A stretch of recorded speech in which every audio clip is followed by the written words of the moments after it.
viabilizar economicamente esse território tão castigado e tão abundante em termos, não é, de sol. Queria só citar rapidamente um estudo que nós estamos fazendo junto com o Instituto Nacional de Pesquisas Espaciais e o IPEA, de que 1 hectare de agricultura comparado com 1 hectare de energia solar é algo absurdamente, não é, impressionante.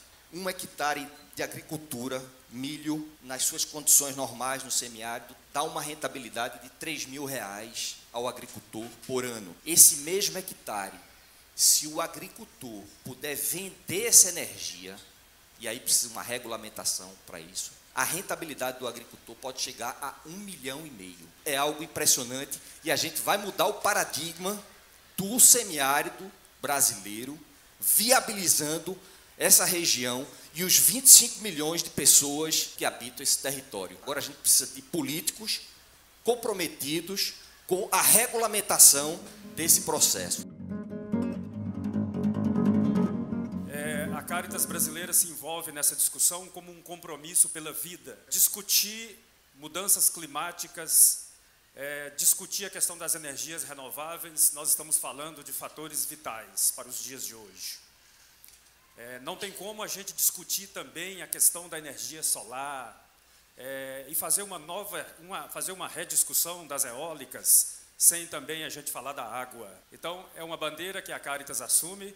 Então, a importância disso, da gente caminhar juntos rumo a uma nova sociedade, rumo a um Brasil em que possa ser assumido totalmente a partir do desenvolvimento das energias renováveis. Então, esse momento é muito importante. A questão da energia, ela envolve uma questão regulatória. E isso eu destaco como um dos principais pontos a se debater.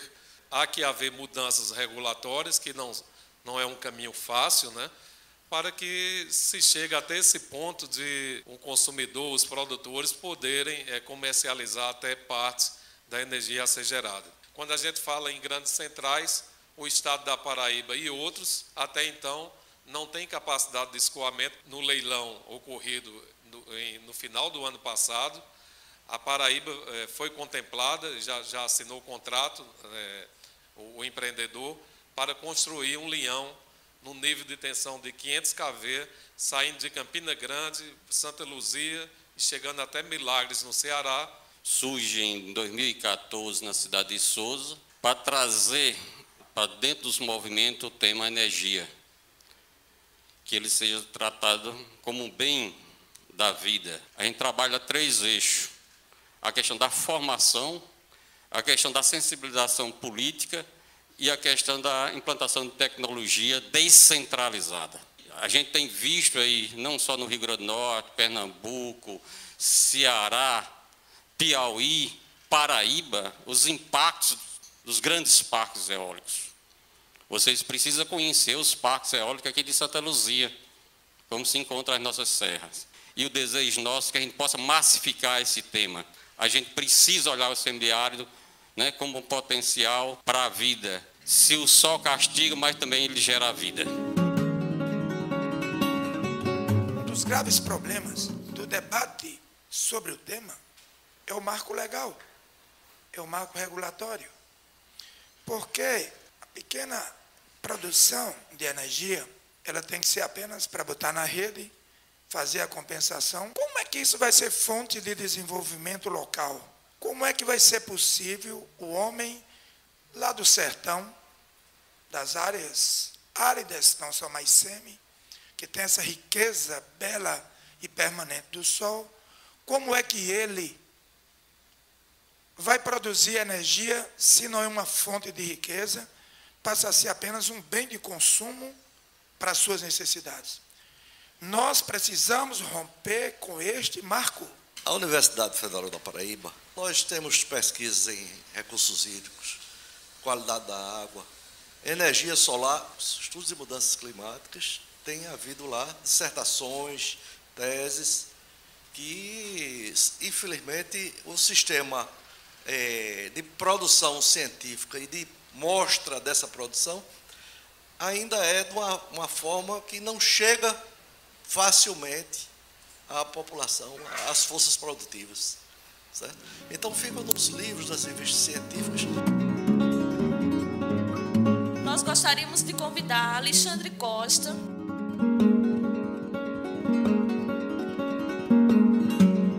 Nós não podemos mais adiar este debate. O Ceará viveu recentemente 5 anos de seca consecutiva. O seu centro-sul, na verdade, chegou ao 6º ano.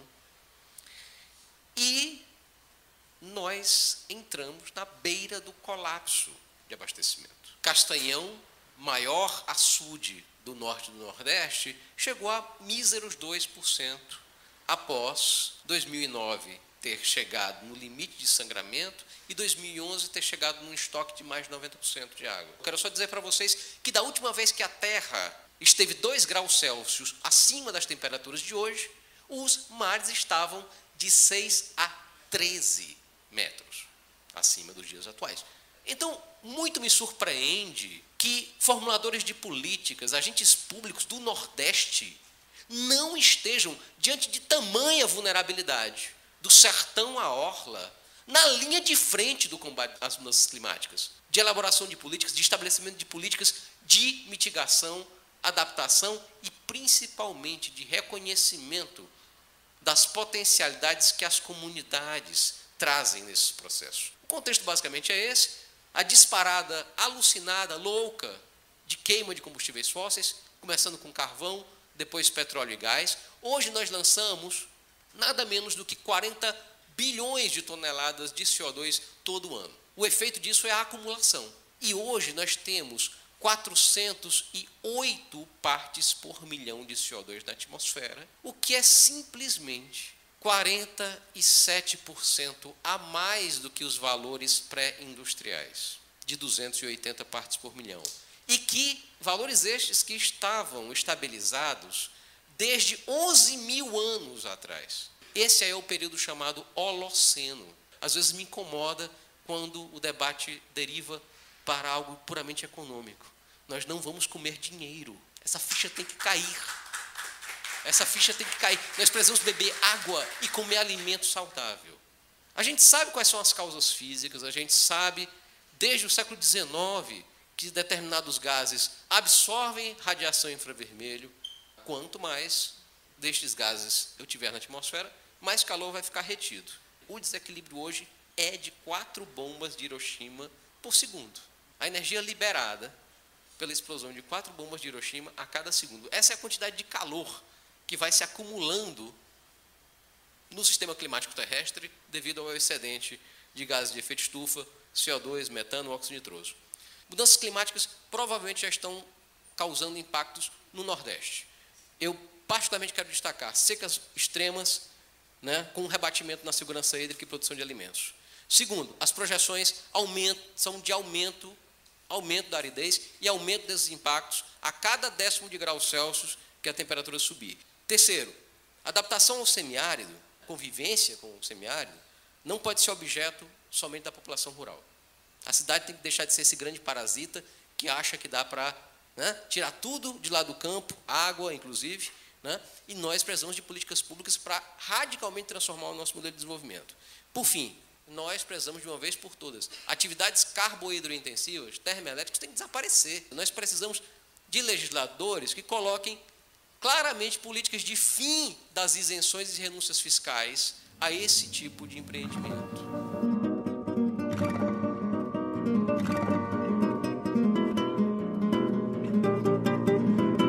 A frente, ela é uma articulação nacional, ela não é uma entidade, não é uma organização, nada mais é do que uma articulação que reúne várias outras organizações, um incentivo à conservação de energia e eficiência energética, a diversificação da matriz, priorizando a descentralização e a microgeração de energia elétrica, o pleno respeito e garantia dos direitos humanos das populações atingidas por empreendimentos energéticos, é o abandono da utilização da energia nuclear no país.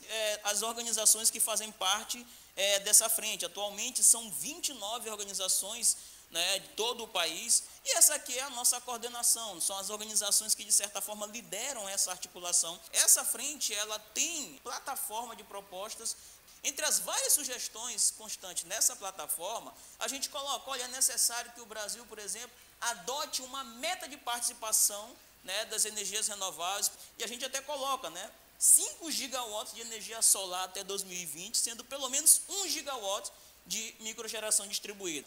Essa experiência aqui, são 2 residenciais do programa Minha Casa Minha Vida, vendem energia elétrica, né, que é um projeto financiado pela Caixa Econômica Federal, pelo seu Fundo Socioambiental, que foi uma experiência piloto que ela fez em parceria com uma empresa do Rio de Janeiro, a Brasil Solar. Nesse local, em Juazeiro, é o único local onde as famílias geram energia a partir dos telhados e vendem essa energia no mercado livre. Mas a gente defende, por exemplo, a criação de um fundo nacional para mini microgeração distribuída de energia elétrica. Uma coisa muito simples que a gente sugere, né? Uma ampla divulgação nacional da resolução 482 da ANEEL. Para finalizar, é tornar a mini microgeração distribuída muito mais atraente, a questão da possibilidade de vender isso, que só acontece, né, infelizmente, no Brasil, em Juazeiro.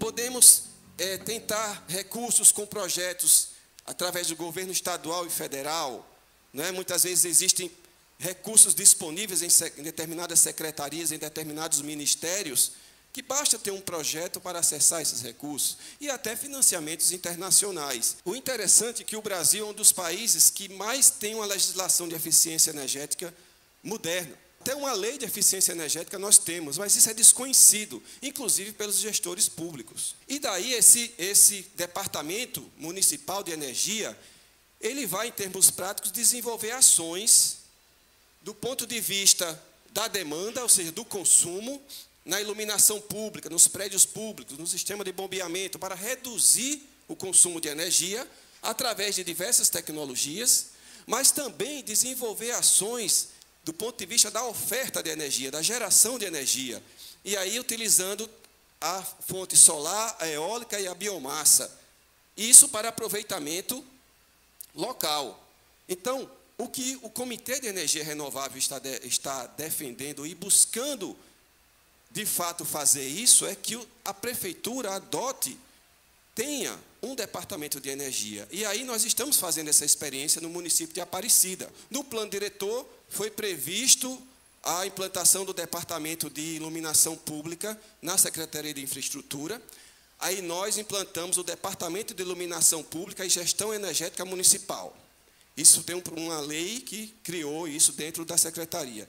Depois, no PPA, foi estabelecido recursos para manter o departamento, e agora na LOA temos que ver como ficou a LOA desse ano. Então, é essa proposta que o Comitê de Energia Renovável do Semiárido tem no tocante às políticas públicas. Nessa parte do nosso evento, a gente vai discutir experiências de políticas públicas implantadas ou discutidas pela sociedade civil em alguns estados aqui brasileiros.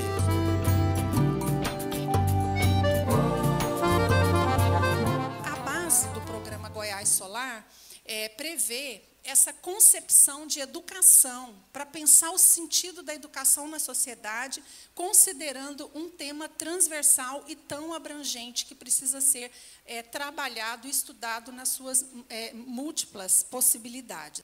Nós partimos muito da nossa realidade para modelar algo que efetivamente tivesse sentido no nosso contexto social, histórico e econômico. Em fevereiro de 2017, nós lançamos o programa Goiás Solar. Então, o que é o programa? O programa, ele é uma política pública, é uma adoção de medidas promotoras de desenvolvimento da energia solar fotovoltaica em Goiás e das demais fontes renováveis. O governo tomou para si a responsabilidade de estruturar uma política pública. Então, esse programa ele propõe ser uma capilaridade no estado todo, fomentar a energia solar fotovoltaica em áreas urbanas e rural, aumentar a participação da energia solar fotovoltaica na matriz energética do estado de Goiás. Mas o programa Goiás Solar ele está ancorado em 5 eixos estratégicos, que nós consideramos consideramos que eles são prioritários para colocar uma política pública, um programa em pé, rodando e apresentando os seus resultados. A parte da tributação, a parte de financiamento, desburocratização, desenvolvimento da cadeia produtiva, o eixo educação e comunicação. Esses eixos, eles são estruturados e harmonicamente trabalhados dentro da metodologia da ação interdisciplinar, que busca uma integração com o Estado, a sociedade civil organizada, a empresa e a universidade.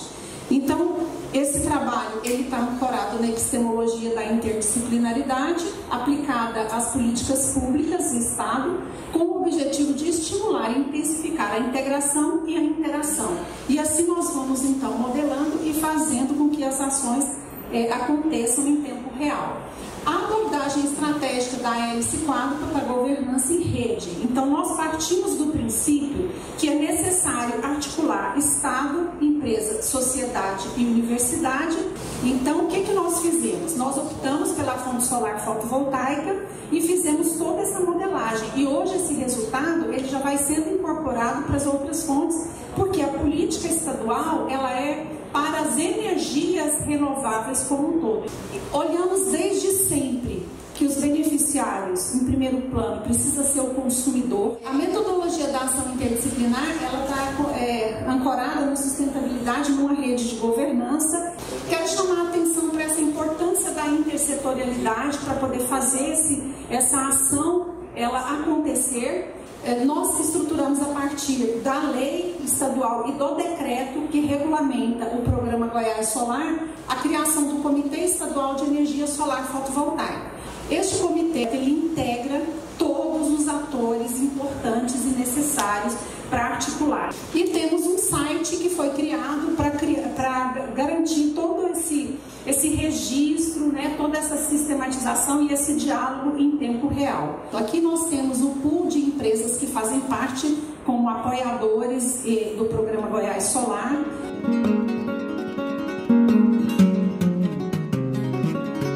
Olha que interessante a situação energética do estado do Piauí, que o que está acontecendo é uma verdadeira revolução energética, não é só no Piauí, mas em vários estados do Nordeste. Veja a situação da matriz elétrica piauiense, 70,86% é eólica. Tá? Então, enquanto o Brasil 60%, mais de 60% é hidrelétrica, no Piauí nós temos que apenas 13% é hidrelétrica.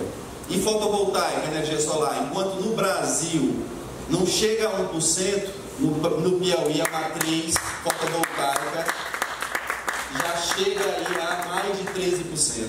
Mas aí nós vamos chegar a detalhes, né, quanto a sistemas conectados à rede na geração distribuída, que eu acho que é o grande foco do nosso debate, é dizer que não só os grandes players, não só os grandes empreendimentos devem chegar, né? Mas também os pequenos, a gente poder gerar no ponto de consumo. Qualquer fonte de energia, seja ela solar, eólica, biomassa, né, nuclear, qualquer fonte de energia tem impacto. E isso a gente precisa perceber e saber que precisamos sempre estar tentando as fontes que tenham um impacto menor. Temos já mais de 20 mil sistemas conectados à rede no Brasil, mas esse número ainda é muito pequeno se você for perceber na matriz energética brasileira. E aí nós temos ali, por exemplo, o estado do Piauí, 105 sistemas conectados à rede. Esse número ele está bem abaixo do que a gente comumente já sabe, né? Em contato com os empresários, com as pessoas,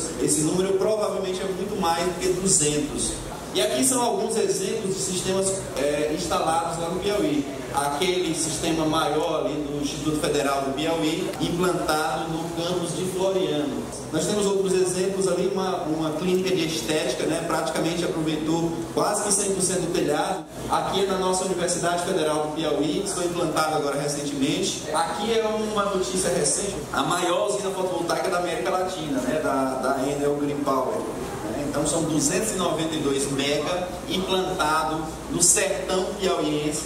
Outras ações que nós fizemos projetos de educação ambiental, ligado a esse projeto de bombeamento de água, envolvendo os alunos, né? Então, com kit didático, construção de fornos solares e, por fim, nós estamos também articulando, através da Câmara Setorial de Energias Renováveis, a criação de um programa Piauí Solar, em que institui, né, políticas públicas, né, incentivo à geração de energia solar no estado do Piauí e, mais especificamente, a geração distribuída.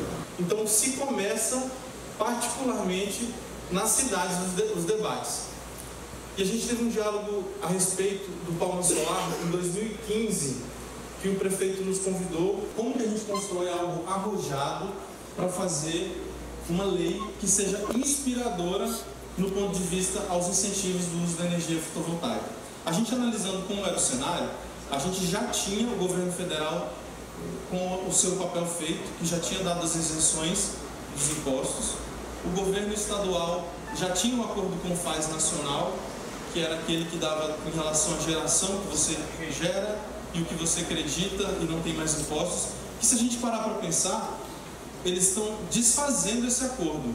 Minas Gerais já se antecipou, criou como lei a TUST, que é a taxa de distribuição e transmissão, ela é cobrada em 99% dos estados hoje de quem gera energia solar, e você reduz o benefício, que daí fica uma insegurança de você colocar o sistema solar, assim, poxa, então quer dizer que agora eu vou pagar só a taxa mínima e depois de um dia para o outro você volta a pagar 200, 300 reais puramente de ICMS.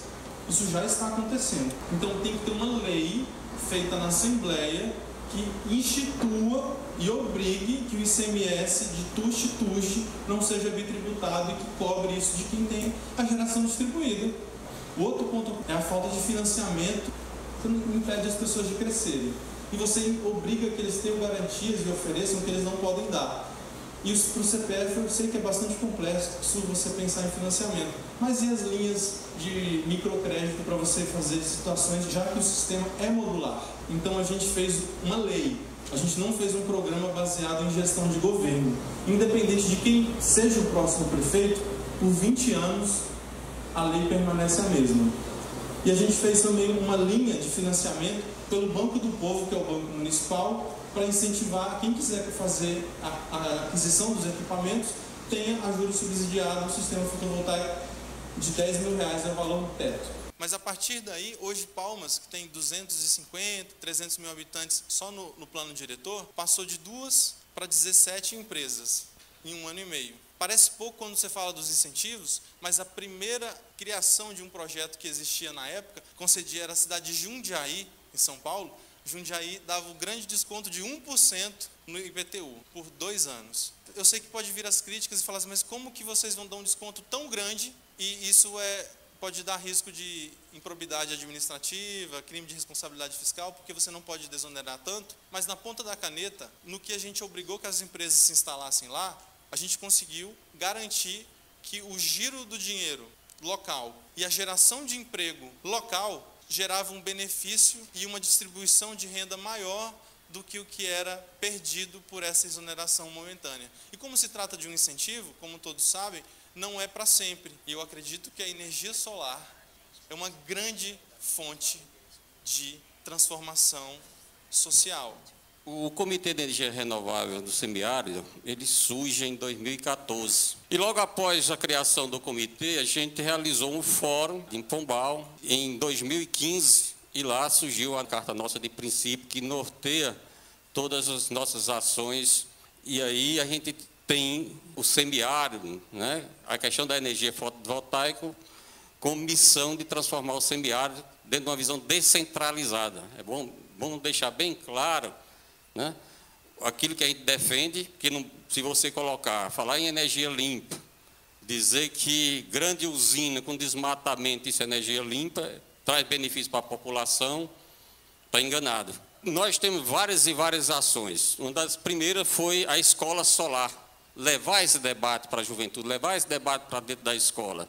Isso aí faz parte do projeto Semiárido Solar, que é uma escola, a primeira escola da Paraíba, em que a gente fez a doação lá na comunidade, lá em São Gonçalo. Esse outro projeto aqui embaixo é um projeto que a gente denominou Agente Comunitário de Energia. Foi numa comunidade de Olho d'Água dos Frades, lá em Nazarezinho, onde a comunidade tem mais de 100 casas. Membro da comunidade foi capacitado e visitamos casa por casa, trabalhando na questão da eficiência energética. Porque a nossa grande preocupação é que também esse benefício chega ao pobre. Agora, falta o município incorporar essa visão e também fazer aquilo que Goiás está fazendo.